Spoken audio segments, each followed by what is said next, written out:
All right, let's take a look at finding antiderivatives.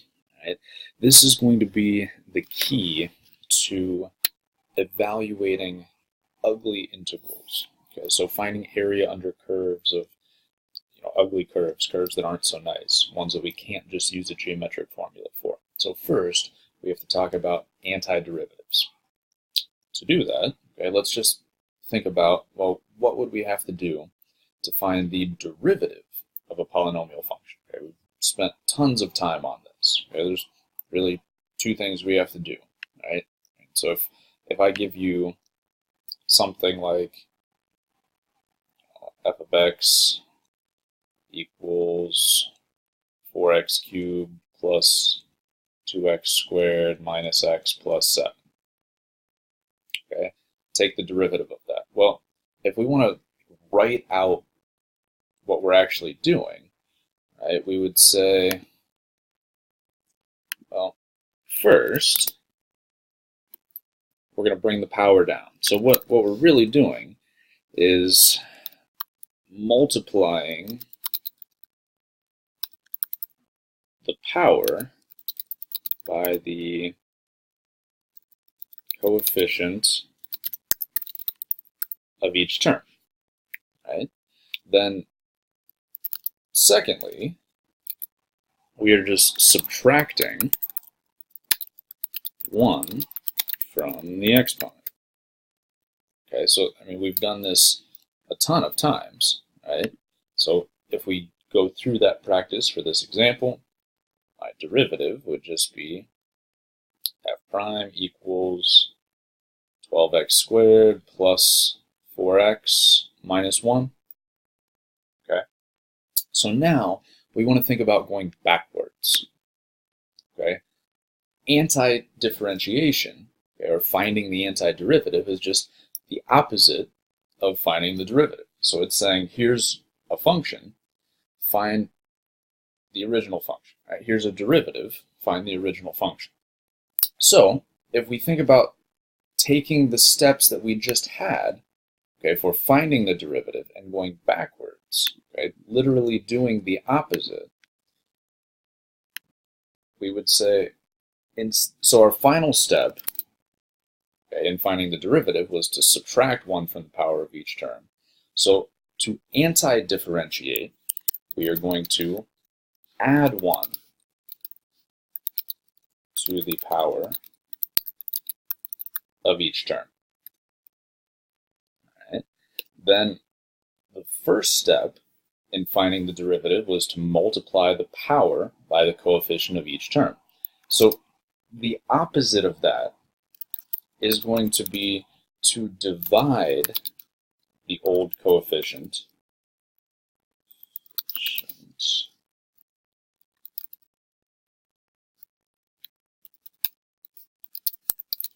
of each term by the new power.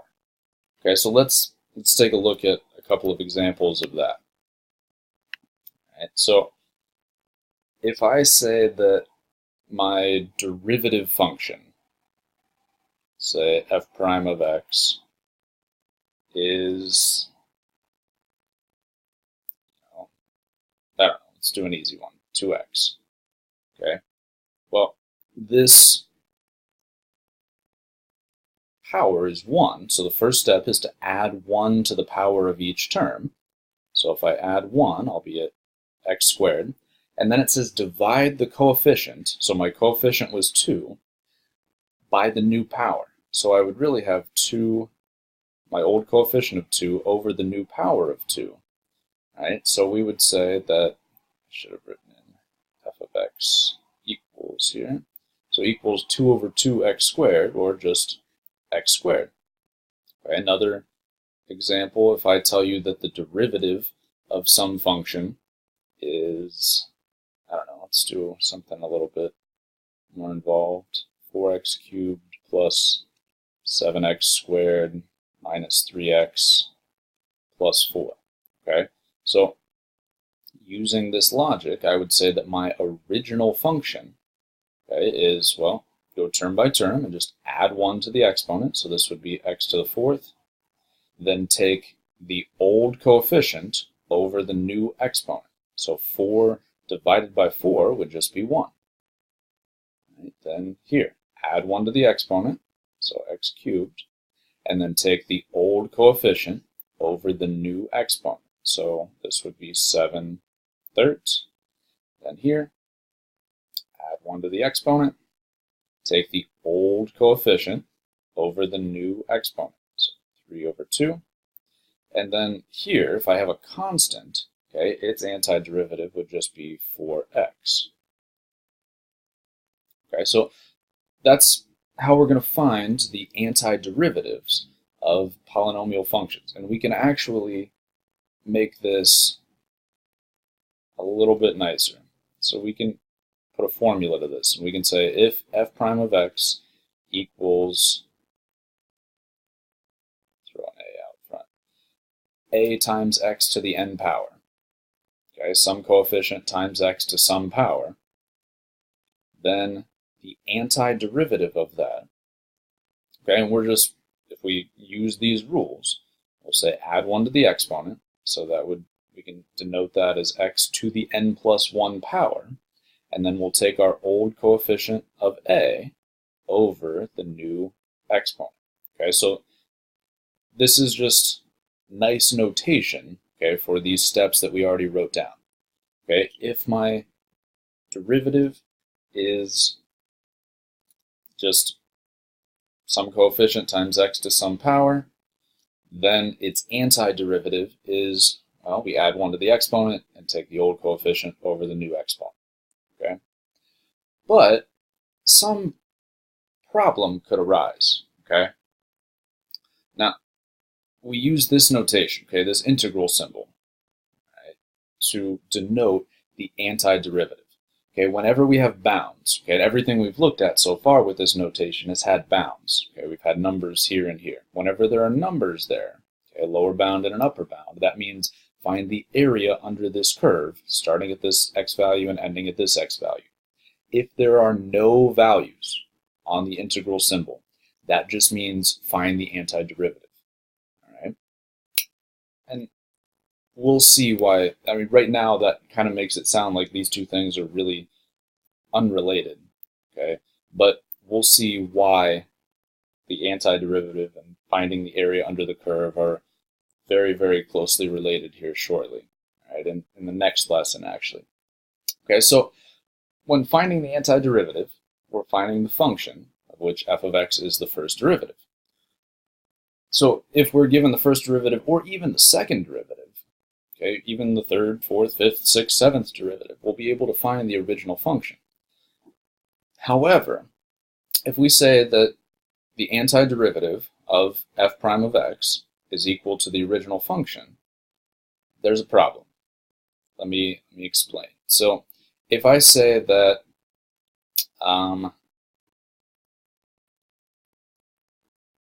my derivative is, well, no, let's go the other way.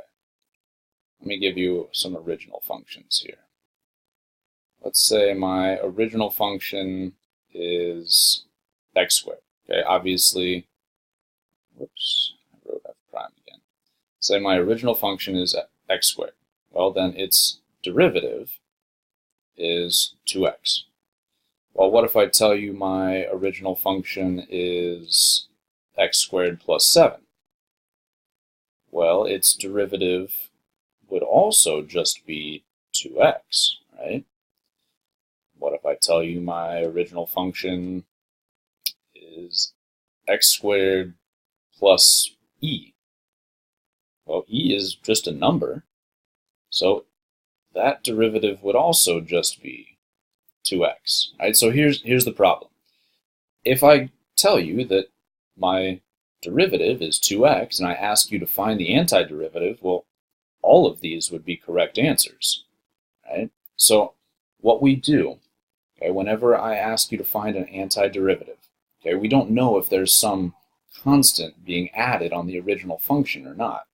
So what we do, okay, we say the antiderivative of f prime of x dx is the original function plus c. Okay, we use a capital C to denote some arbitrary constant. Okay, and that constant could be 0 or it could be any number. Okay, because we don't know if the original function had a constant being added on or not if all we have is the derivative. You may also see this notation. Okay, it's pretty similar, okay, but a lot of times you'll see the antiderivative denoted as capital F. Okay, if the derivative is f of x, then the antiderivative is capital F of x. Okay, but this is the key here. Okay, plus c. Whenever we take the antiderivative of a function, we always have to tack on a plus c. All right. So let's take a look at a couple of examples here. All right. We want to find the antiderivative of this function. Okay. Well, we already talked about, just taking it piece by piece, okay, and using our anti-power rule. All right. So here, the antiderivative of 3x squared, well, first thing, I add 1 to the exponent, and then take the old coefficient over the new exponent. So that would just be 3 over 3, which would be 1. Then here, the antiderivative of 2x, first thing, add 1 to the exponent, then take the old coefficient over the new exponent. So that would be 2 over 2, which is just 1.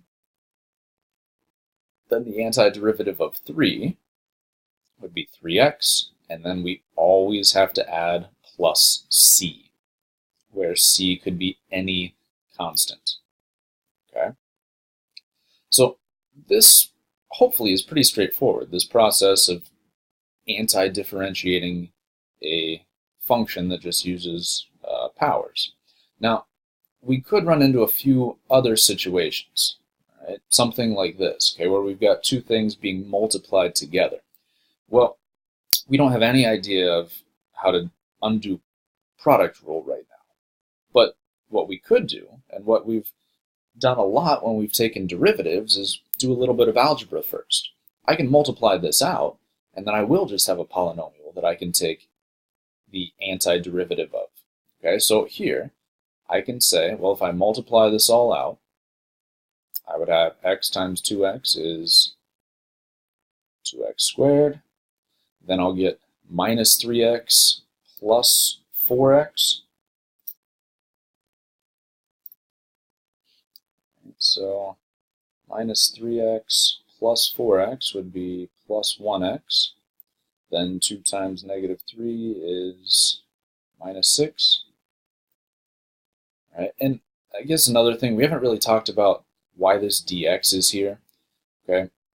And we're not going to in this lesson, but just for now, make sure that you are putting a dx on the notation when we are taking an integral. Okay? After we take the antiderivative, that dx goes away, and we'll talk a lot more in the future about why that dx is there and why it's important. But for now, just make sure that you are writing it whenever we have an integral. Okay? So now that we've multiplied this all out, now I can just take the antiderivative of each piece. Okay, so this first one, add 1 to the exponent, and put the old coefficient over the new exponent. So 2/3 x cubed.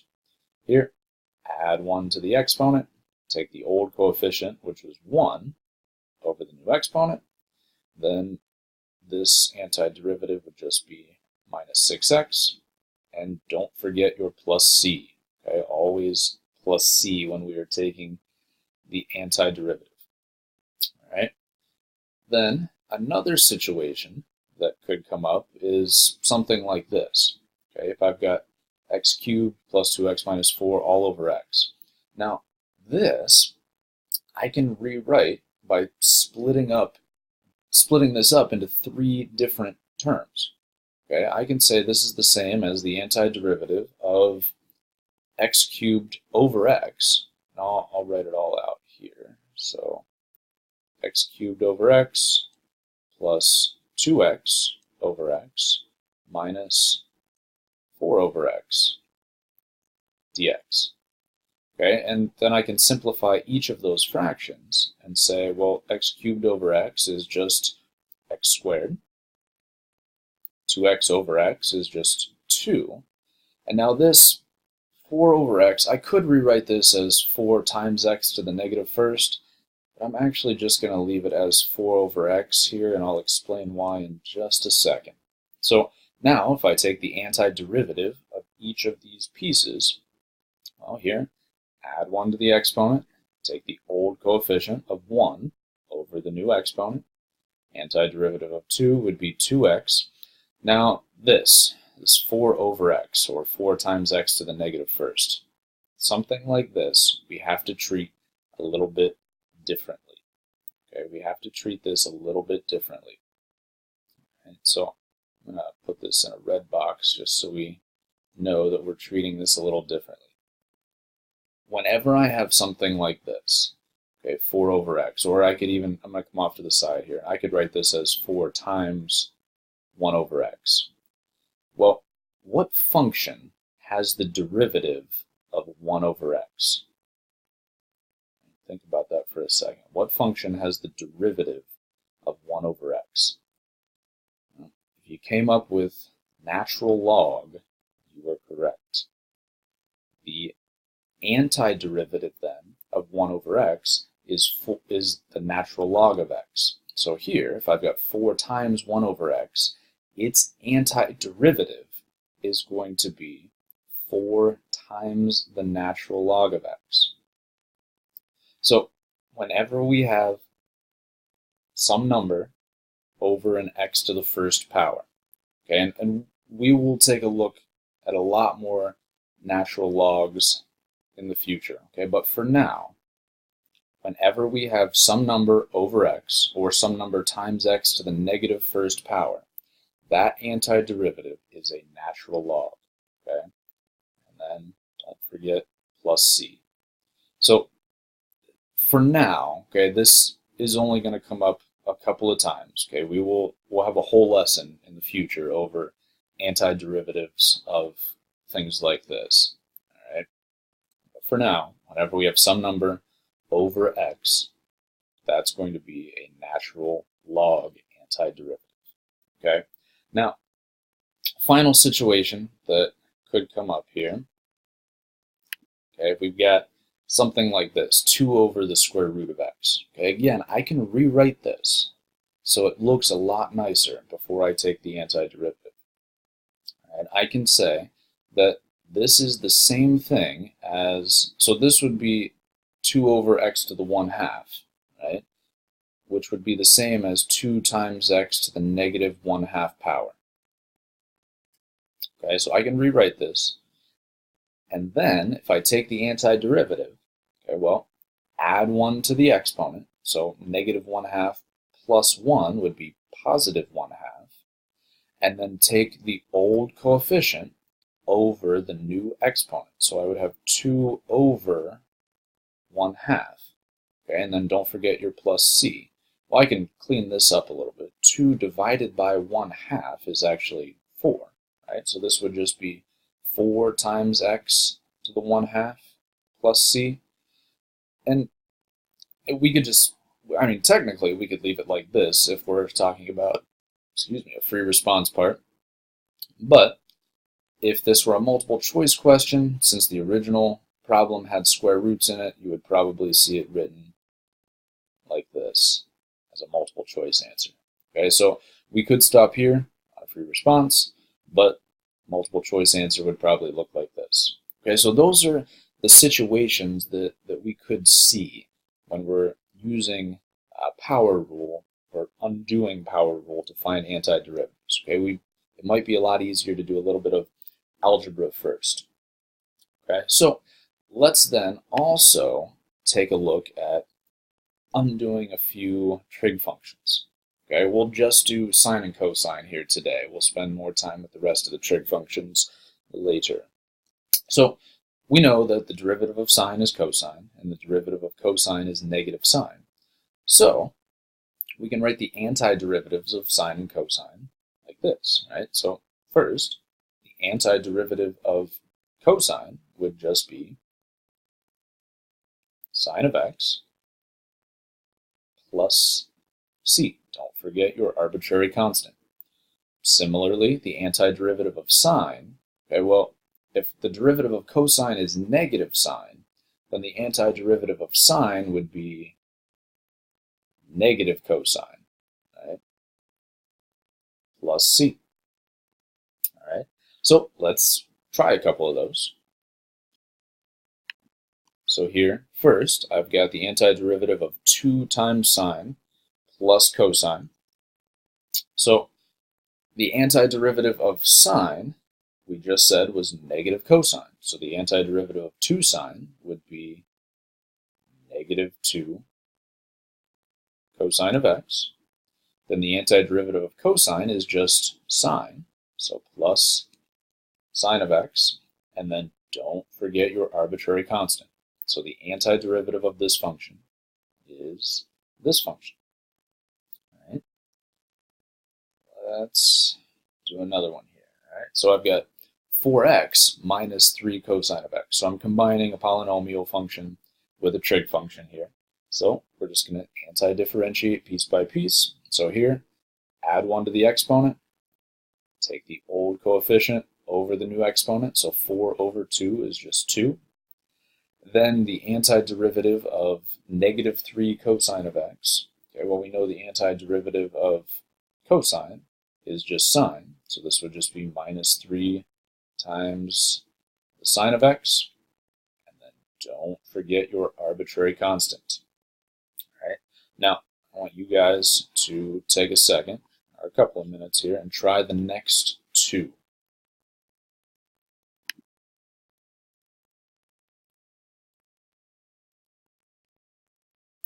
All right, so again, on this one, we have a monomial with a trig function. So antiderivative here, add 1 to the exponent, and take the old coefficient over the new exponent.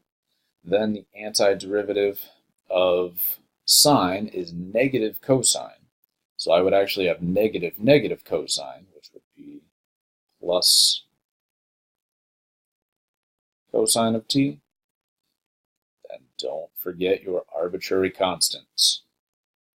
All right, then, this last one, we probably want to rewrite the square root of x as x to the 1/2 power. So I'd have x to the 1/2 plus sine of x. And then I will find my antiderivative. So here, add 1 to the exponent. So that would be x to the 3/2. Then take the old coefficient, which would be 1, over the new exponent, which is 3/2. Then the antiderivative of sine is negative cosine, so minus cosine of x plus c. And now we probably want to clean this up a little bit, right? So if I'm dividing fractions, okay, 1 divided by 3/2 is the same as 1 times 2/3, right? To divide fractions, I multiply by the reciprocal of the second fraction. So this would just be 2/3 times x to the 3/2 power minus cosine of x plus c.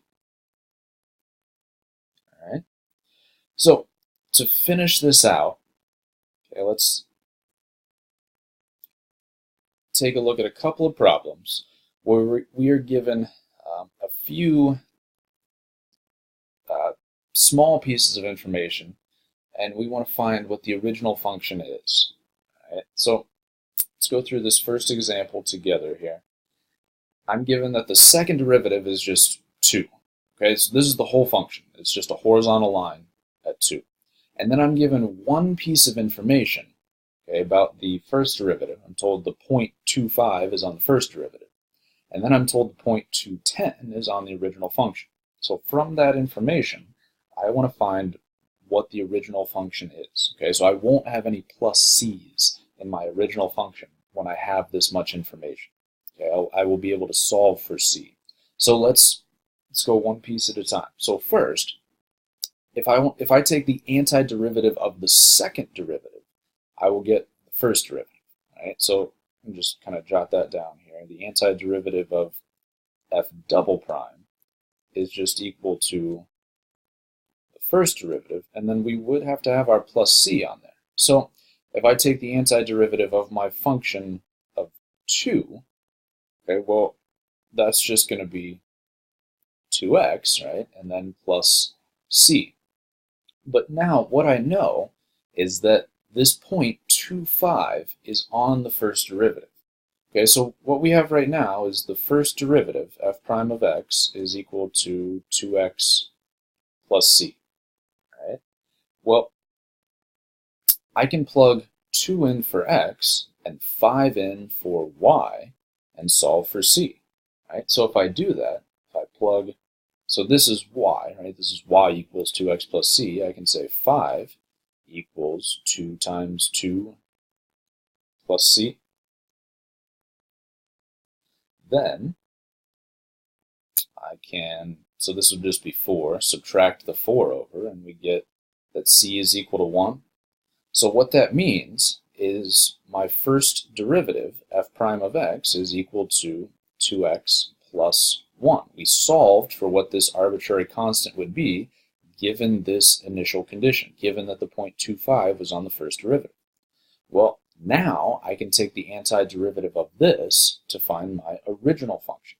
So come over here, so the antiderivative of 2x plus 1 dx will just be equal to, so add 1 to the exponent, take the old coefficient over the new exponent, so that would just be 1, then plus 1x plus c, some new arbitrary constant. Now, we could use a different letter here since we already used c, or I could just say this was c sub 1 and this is c sub 2. Sometimes you'll see a k used as well here, okay? But I'm just going to leave it as c, but so just don't get confused. This c is not the same as this c, all right?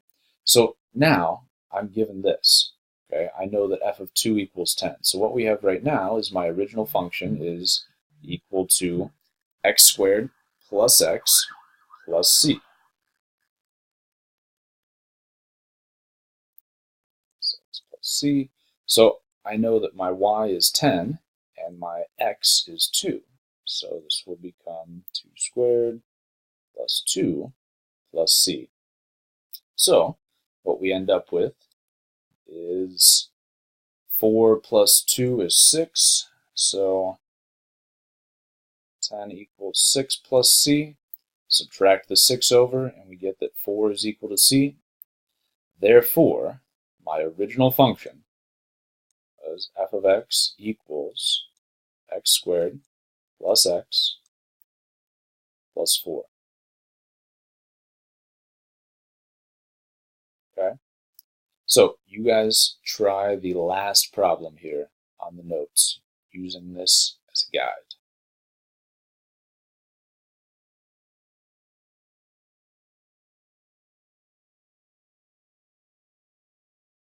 All right. So first, if my second derivative is x to the negative 3 halves, well, I want to find my antiderivative.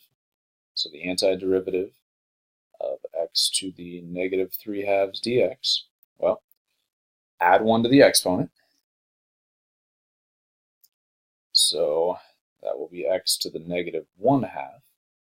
Then take the old coefficient, which was 1, over the new exponent. So 1 over negative 1 half.